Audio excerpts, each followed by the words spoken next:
Hello, and welcome to the next in the Effective Writing Center series of workshops. I'm Dan Gallagher, Director of the EWC. Today's workshop is titled Top 5 Ways the Internet Has Changed the Way You Should Write, and is being presented by Kevin Folliard and David Taylor. Kevin Folliard has been a writing advisor with UMUC's Effective Writing Center since 2010. He has a degree in English and creative writing from the University of Illinois in Champaign-Urbana, and he has also published sci-fi, fantasy, horror, and young adult fiction. David Taylor is a senior advisor in the Effective Writing Center, where he has worked since 2004 as a database advisor and writing fellow. A Carnegie Fellow at the University of Mississippi, David received his doctoral degree in composition and rhetoric. To ask a question during the broadcast, please use the chat feature in YouTube, which will either be below or to the right of your viewing window. This workshop will be archived with all of our workshops for future viewing in the Effective Writing Center's Google Plus community. And now let's begin tonight's workshop, David. Well, thanks very much, Dan, and thanks to everyone for joining us live or via the archives. The goal of this workshop is to help you deal with the revolution that is taking place and how your colleagues and clients in the workplace will read what you write. They don't. Their reading habits, first observed in 1997, have been carried over to all types of work-related reading. Remember, we're not talking about academic writing or the academic world. In today's fast-paced, digitally oriented workplace, your readers are skimmers and scanners, idea pickers and info grazers. Why? Because life today is lived increasingly online, on the web, social media, emails, IMs. All of them have changed the way that we read drastically. Another Nielsen study found that users read only 20 to 28% of the words on any web page.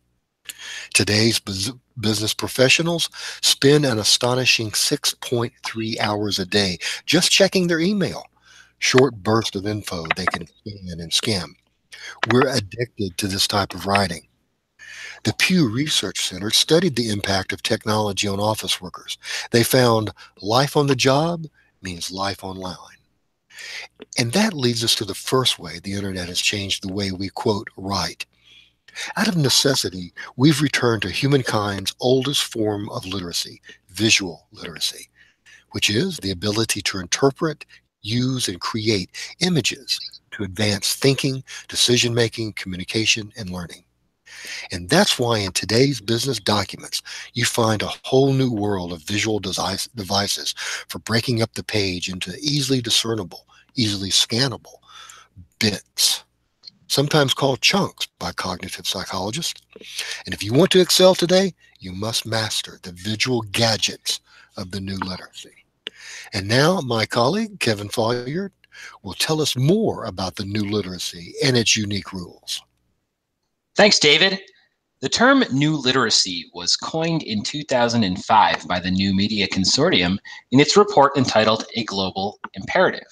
The NMC described what they called writing for the digital age, from posting on social media platforms to texting to writing for visual presentations and even blogging. Here are the top 5 rules of the new literacy. Rule number 1, keep it short. We touched on this earlier. Hurried readers will be skimming and scanning what you write. Bill Gates coined the phrase business at the speed of thought in a book of the same name. The title tells you everything. The speed of business and business communication has increased exponentially along with the speed at which data is now created. Today, we produce 2.5 quintillion bytes of data every 24 hours. Reducing the amount of text in a document is just one way that we deal with those 2.5 quintillion bytes coming at us every day. Here's another. Rule number 2, bluff it. BLUF stands for bottom line up front. No one has time anymore to dig through a paragraph to find your point, but here's another reason to bluff it. Mobile devices. In 2016, mobile devices surpassed traditional computers, laptops, notebooks, and desktops in how users access the internet.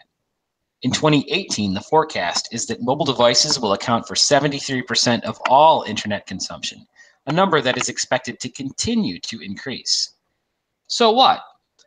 Mobile devices have smaller screens, that's what. You must employ BLUF so that your document passes the top of the screen test. The reader should be able to get the main point without scrolling.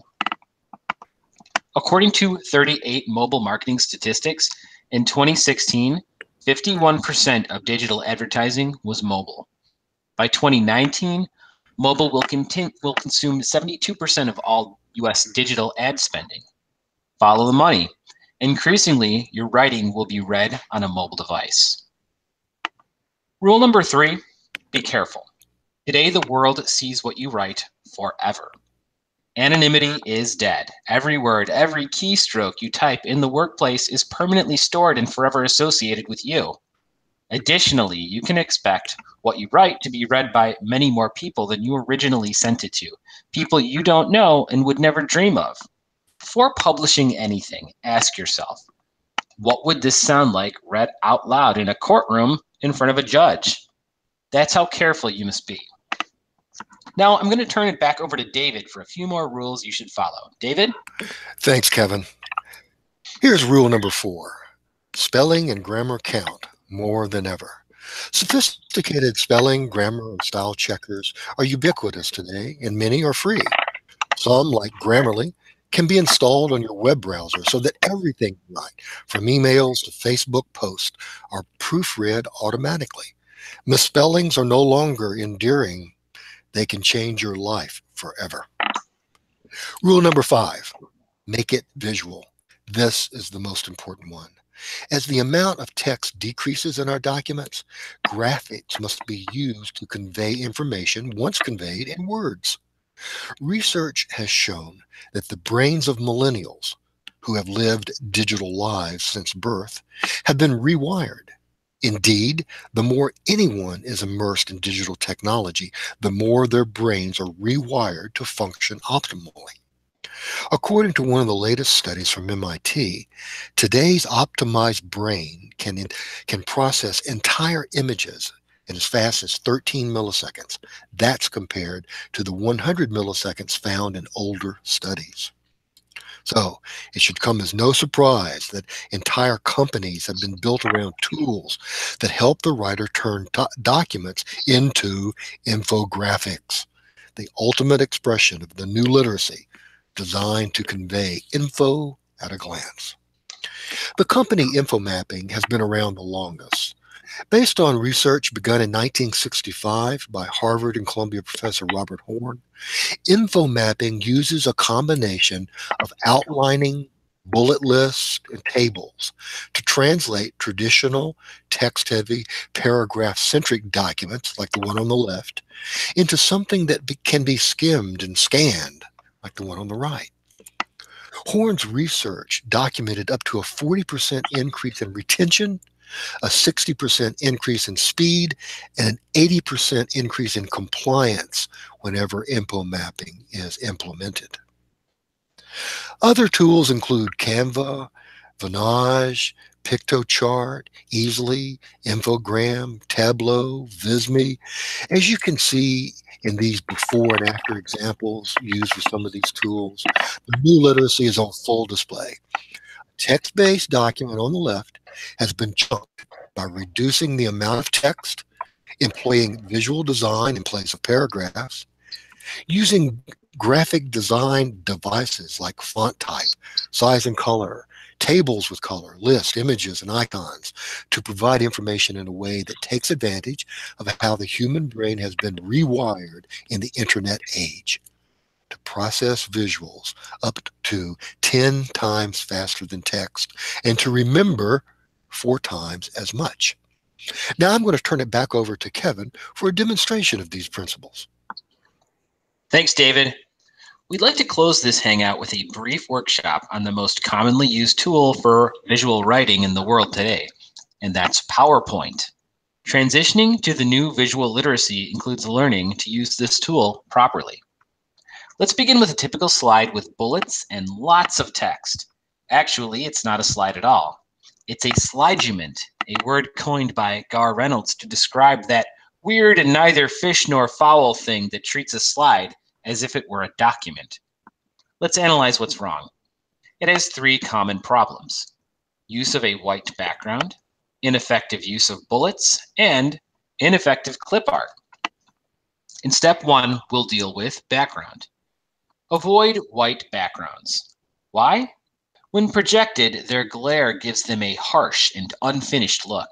A good graphic designer can make a white background work, but we want quick and easy. Choose a background that complements the tone and message of the presentation.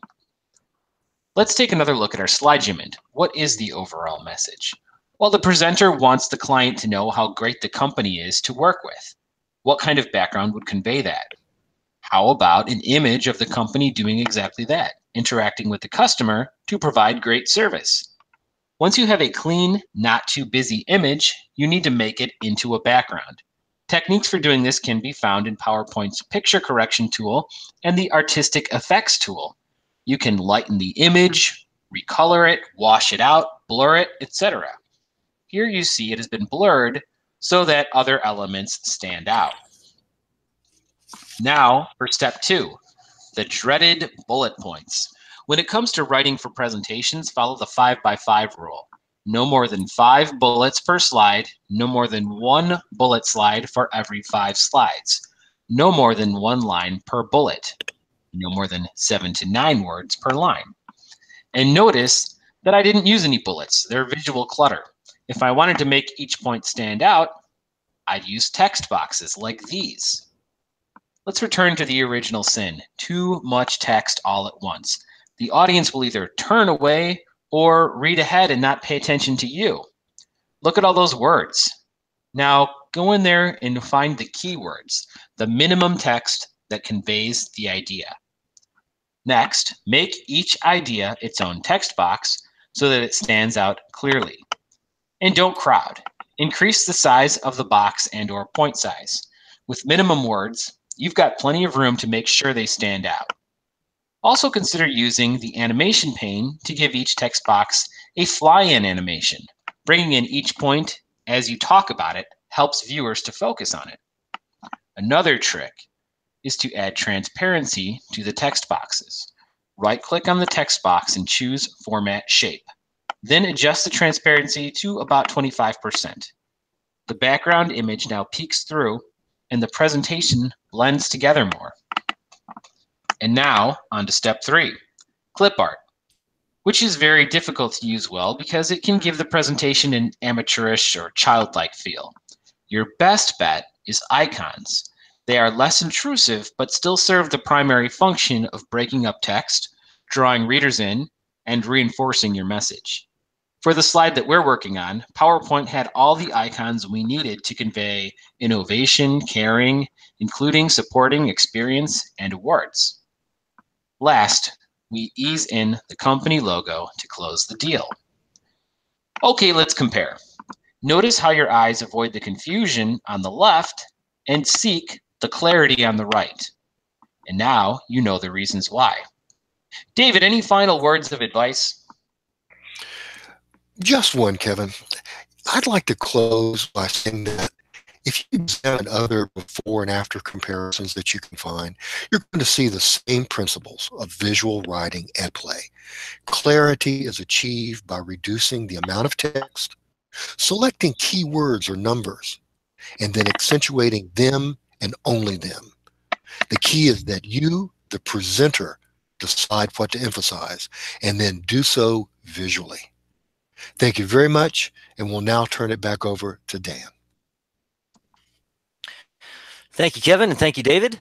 Looks like we do not have any questions at this point, so I'll remind all of our viewers that if you have a question about this or any of our workshops, you can feel free to post those questions in YouTube, in our Google Plus community, or contact the EWC at any time by emailing writingcenter, one word, at umuc.edu. So thank you for watching, and we will catch you again next month. Thanks, everyone. See you later.